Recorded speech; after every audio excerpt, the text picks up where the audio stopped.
Welcome to the debate. I want you to just imagine this scenario for a second. Okay, I'm listening. So you have spent, I don't know, 2 agonizing years preparing for an international adoption. Oh, wow. Yeah, that's a huge process. Right, it's mountains of paperwork, you've passed every interview, you've paid thousands of dollars in fees, and you're driving to your final background check appointment. Like this is the last hurdle before you can fly out and bring your child home. Talk about high stakes. Exactly. So you're nervous, and right before you walk into the building, you squirt a heavy dollop of hand sanitizer on your hands. Oh, no. Right? It seems completely harmless, but that single mundane action temporarily dehydrates your skin. It flattens the microscopic ridges on your fingertips, just enough that the scanner rejects your prints. Wow. Yeah, your background check fails, your application is stalled for weeks, and you miss your travel window, all because of a drop of alcohol. That is, well, it's a terrifying scenario. And honestly, it happens far more often than people realize. I mean, we tend to think of proving our identity as this very clean binary transaction, you know? Yeah, like handing over an ID. Exactly. You hand over a driver's license, someone looks at your face, and you move on. But when you step into the high-stakes world of biometrics, it's anything but simple. Exactly. And today we're dissecting the modern biometrics and fingerprinting ecosystem. We're specifically focusing on the immense challenges applicants face right here in the Metro Boston, Massachusetts area. Right. And the central question we are grappling with is this: is the primary hurdle of obtaining a background check overcoming a complex, fragmented bureaucracy? Or is it fundamentally a physical execution challenge, like the biological reality of capturing pristine data from human skin? It's a great question. I'll be taking the position that the biometrics landscape is an inherently convoluted maze of overlapping institutional tracks, and one that absolutely requires a procedural expert to navigate. And I will be arguing that the systemic rules are actually, well, they're strictly categorical and quite elegant. The true hurdle, the thing that actually derails people's careers and lives, is the biological challenge of capturing physical ridge detail flawlessly and, avoiding that dreaded multi-week rejection cycle. Okay, well, let's dive into the bureaucracy first, because the very word biometrics is honestly a trap for the average person. How so? Well, it's this clinical, intimidating umbrella term, right? But it conflates 4 entirely distinct institutional tracks. Like, if you are in Boston and you need fingerprints, you're looking at USCIS. Which is federal immigration. Right, United States Citizenship and Immigration Services. But then you also have the FBI for federal criminal history records. Yep. Then there are state-level agencies. So in Massachusetts, that's SAFEST, the statewide applicant fingerprint identification services. They handle things like public school teachers and childcare workers. And finally, you have this massive web of private employment and out-of-state requirements. Right, so it is a broad spectrum of authorities. It's a spectrum that completely overwhelms the applicant. An individual who needs, say, an FBI identity history summary for a foreign work visa could easily lose weeks waiting in the wrong queue because the terminology is just so opaque. Because they think a fingerprint is a fingerprint. Exactly. They assume it's all the same. But if you walk into a state's office center looking for a federal apostille, you're entirely in the wrong place.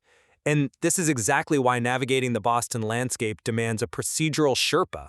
You need an entity like fingerprintboston.com. Right. Not just to put ink on paper, but to act as a navigational expert that provides precise FBI channeling that facilitates those highly complex apostille packages and deciphering agency request letters that might as well be written in a foreign language. Look, I understand why you see it as a bureaucratic nightmare. I really do. But let me offer a different angle here. Okay. The system is heavily siloed, yes. But that siloing actually makes it elegantly simple if you know how to look at it. The perceived complexity is mostly just applicant panic. Panic? Yeah. In reality, you can decode this entire system by answering 2 incredibly basic questions. Who sent you, and where do the results go? That solves the navigational puzzle almost instantly. Wait, how does that solve the puzzle when the applicant doesn't even know what an apostille is? Because the instructions dictate the path. The real challenge isn't reading the map, it's the physical reality of the human body. I mean, No? Think about it. Criminal history background checks, rely on microscopic ridge detail on your fingertips. That topography, the grades due to simple aging, it wears down from manual labor, masonry, or gardening. Right. It gets damaged by chemotherapy or even certain daily medications that affect skin elasticity. The reason you need a rapid, correct expert in places like Tewksbury or Cambridge or Lowell isn't to decipher an acronym for you. Well, It's to physically execute a perfect capture in 15 minutes, overcoming your specific biological limitations so you don't get hit with an unclassifiable stamp by the federal government. okay, I hear that, but you say the system is heavily siloed as if that automatically protects the user. I'd argue that the fragmentation is the complexity. Let's look back at that international adoption scenario I mentioned earlier. Sure. If a family in, let's say, Newton is adopting internationally, they are frequently trapped by overlapping tracks. They often need both a USCIS appointment via a Form I-797C, Right, for the U.S. immigration side. yes, for bringing the child in, but then they also need a completely separate FBI personal record check with an apostille for the foreign government letting the child go. Exactly. 2 different sovereign requirements, so 2 different tracks. Yes, but the average person assumes one biometrics appointment covers everything. It's a completely rational yet dangerous myth. I suppose. They think, well, I gave the government my fingerprints on Tuesday, therefore the government knows who I am for my appointment on Wednesday. And that assumption is how people miss critical, life-altering deadlines. They don't realize that USCIS and the FBI do not share that captured data with each other for these specific civil applications. No, they definitely don't. Right. So a premier service like Fingerprint Boston can look at a client's paperwork and settle in 30 seconds what the client couldn't figure out in a 10-minute phone call to a government helpline. That proves the architecture is user-hostile. I have to push back on the idea that the architecture allows people to get dangerously lost, though. The rules are rigid, but they are explicit. Take USCIS. Okay. They require applicants to use their specific application support centers. Private providers simply cannot substitute for that appointment. It's physically impossible to accidentally fulfill a USCIS requirement at a private facility. But And the same goes for Massachusetts Sapphires. Teachers must use state-designated identical centers.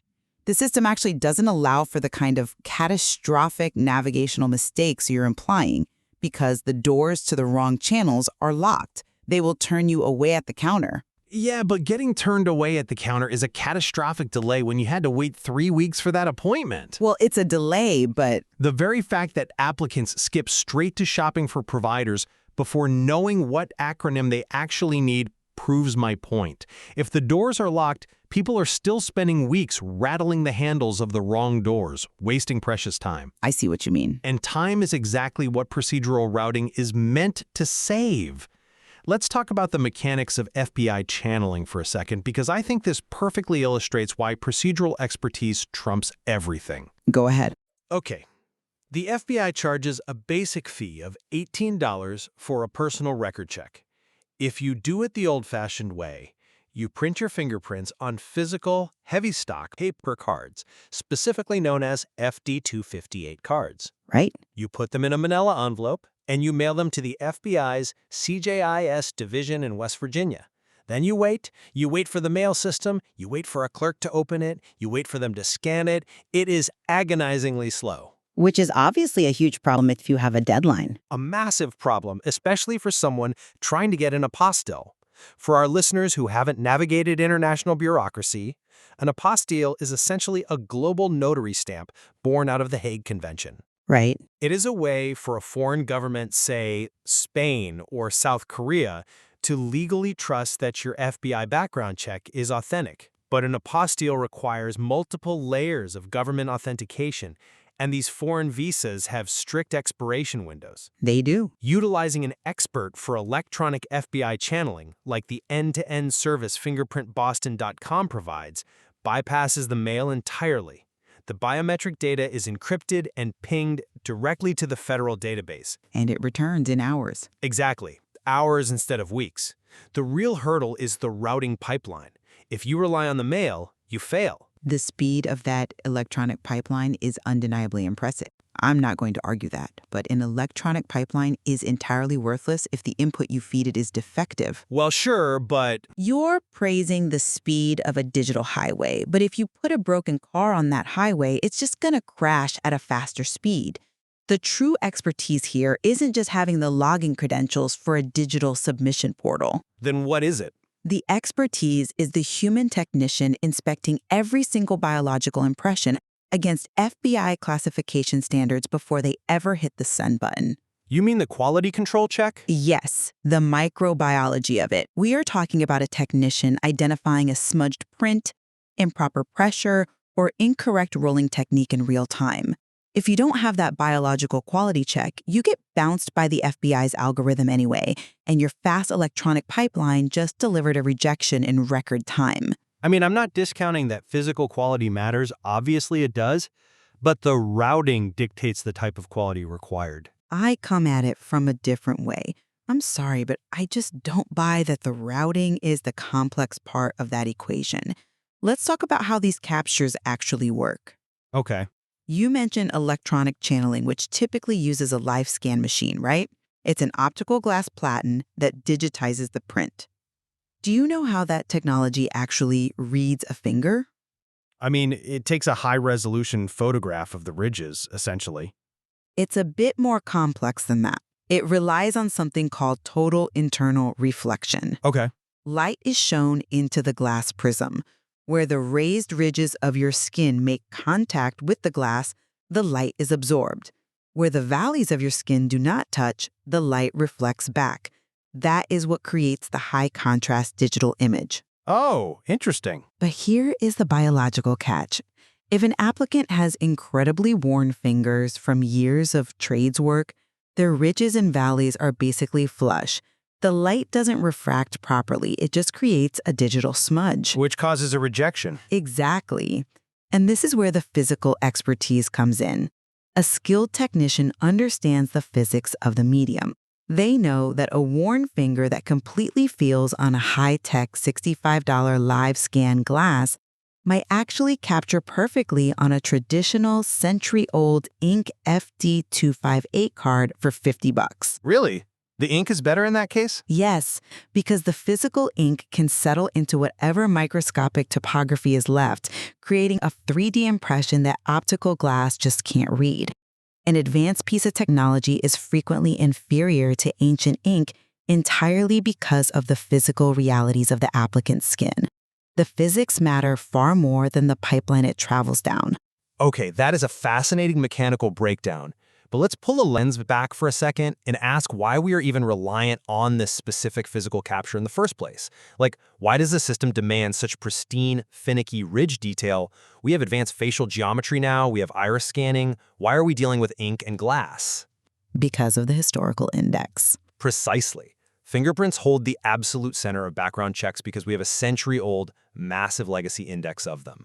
Name-based checks misfire constantly. If your name is John Smith, or if you changed your name after marriage, a text-based search is essentially useless for legal certainty. Right. Because the entire global governmental structure is anchored to this massive legacy fingerprint format, applicants are forced to rely on experts to interface with archaic requirements. If the bureaucracy had just modernized to accept a digital facial scan that I could securely take on my smartphone, this whole physical hurdle you're talking about would vanish overnight. You think so? Yes. The biological challenge only exists because of the bureaucracy's refusal to shift its index. That is a fair critique of legacy tech, I'll give you that. But you are completely overlooking the accountability advantage of fingerprints.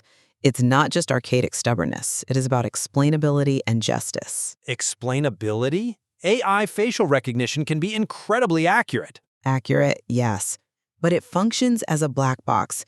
If an AI facial scanner says you are a 98% match for a known fugitive, it just outputs a percentage score. It can't tell you how it arrived at that conclusion. Yeah, I guess that's true.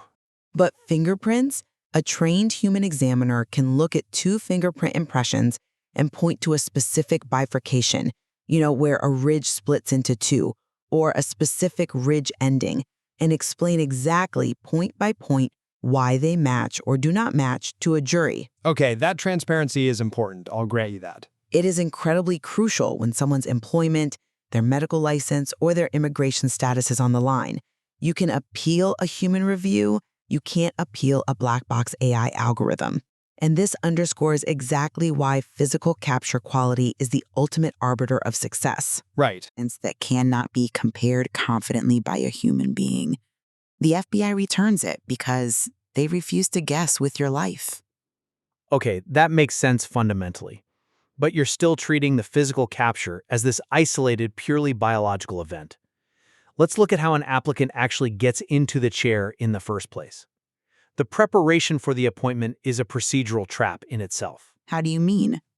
To get a successful background check, you have to ensure your demographic data perfectly aligns with the agency's request. Meaning your identification documents. Yes, if a woman has her maiden name on her Massachusetts driver's license, but her agency paperwork was filed under her married name, she is going to get turned away at the counter. Or consider ORI numbers. Ah, the originating agency identifier. Yes, an ORI is essentially a highly specific alphanumeric zip code that tells the FBI exactly which state agency inbox to send the results to. If you are off by one digit, your pristine biological prints get sent into the void, and you have to pay and start over. That is frustrating. It is. And it has absolutely nothing to do with the biology of your fingerprints. It is a pure procedural hurdle that takes 5 minutes for an expert to sort out beforehand, but will cost you weeks if you get it wrong on your own. It's a paperwork trap. I hear you on the ORI numbers. That can be a mess. But what is the other side of preparation? What actually dictates whether the scanner works? It's the biological preparation. Do you know why that hand sanitizer in your opening example ruined the adoption? Well, you mentioned it dehydrates the skin. Right. The alcohol rapidly evaporates moisture, dehydrating the epidermis, causing those microscopic ridges to temporarily collapse. The same goes for people who try to physically alter their hands. Alter their hands? What do you mean? People who are nervous about their prints being rejected will actually try to aggressively scrub or even lightly sand their fingertips with pumice stones before an appointment, thinking they are cleaning them. Wait, really? That sounds incredibly counterproductive. It destroys the ridges entirely. To capture successfully, you actually need the opposite. You need to apply hand moisturizer for 2 days prior to the appointment to plump the skin cells. You can have your maiden and married names aligned perfectly. Right. You can have your ORI numbers flawless. You can have your fee ready for your expedited FBI channeling. But if you used heavy hand sanitizer in the car or you sanded your fingers, you fail the capture. This purely physical reality proves that biology is the ultimate choke point. But notice the catch-22 there. The applicant wouldn't even know to manage their biological preparation without the procedural guidance from an expert. Fair point. And what happens when the biology simply cannot be fixed? You mentioned chemotherapy earlier. Chemo severely degrades ridge detail. You can't moisturize your way out of that.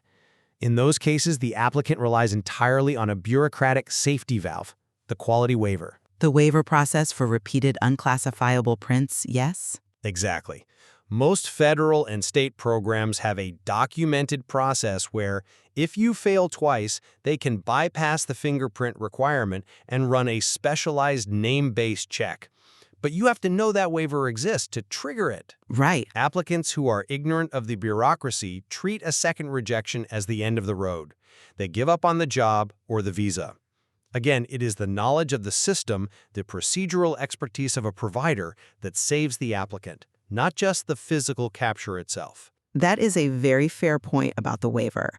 But I would counter that the very trigger for that bureaucratic safety valve is a biological failure.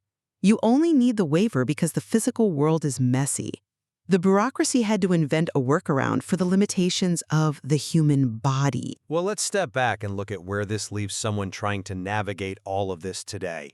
My position remains that the biometrics landscape, whether you are in Boston, Quincy, or anywhere else, is primarily a complex, fragmented web of overlapping terms and agencies.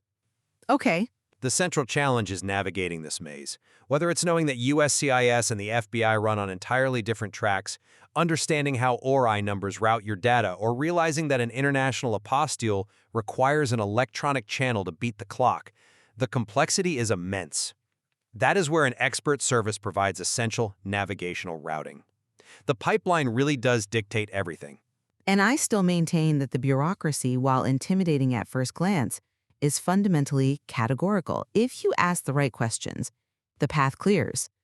Once it does, the true definitive challenge reveals itself, which is the physical capture of biological ridge detail. Right. The avoidance of costly multi-week delays hinges entirely on an expert technician's physical review. It's knowing the physics of total internal reflection. It's knowing when to ditch the expensive digital glass for $50 ink, recognizing a marginal print before it's submitted, and overcoming the physical realities of age, labor, and medicine. At the end of the day, the biology dictates everything. But I think where we absolutely find convergence today is in the practical reality for the listener.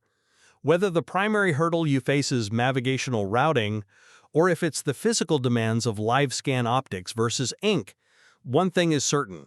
Attempting to navigate the Metro Boston biometrics landscape without an expert who deeply understands both sides of this coin is a recipe for severe delays. Absolutely. You need an entity that respects the pipeline and respects the physics. You need the expertise to execute a flawless capture so you aren't dealing with an unclassifiable rejection 3 weeks later.